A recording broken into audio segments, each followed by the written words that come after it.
right before we jump in to Hellboy, this is really a magical moment because we've been friends for a few years now. We've had these great conversations, long things, but I'm connecting to things that I don't like. Me and my dad watching Quest for Fire, but one of the things, like last night, our show, I had a long segue into Magnum PI and about my mother, and my mother loved Magnum PI, and that's how I fell in love with Magnum PI.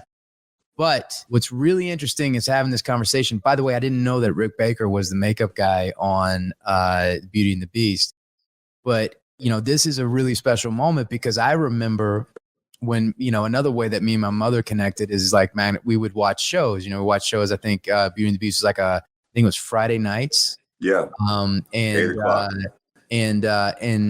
we would watch Beauty and the Beast. And what was interesting is because we talked about Man and PI because my mom had a crush on Tom Selleck, but she also had the hots for Beauty and the Beast. Oh yeah. And we would watch the show. I remember watching the show, and my mom and my sister, my older sister, would be like, kiss.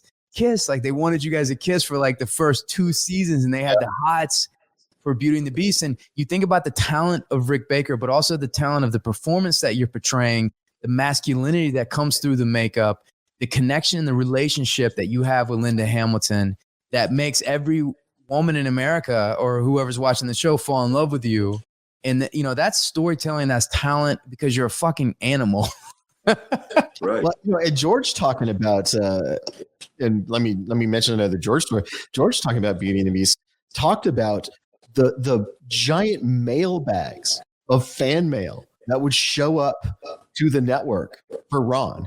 And George told me, he's like, when Ron took the job, and here I'm talking about you guys if you're not here, but he told me when Ron took the job, I don't think he ever expected to become a sex symbol. And after 2 seasons of that show, he was like one of the hot, the 100 hottest men kind of thing. He was on the list now.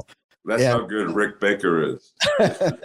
This is what he started out with.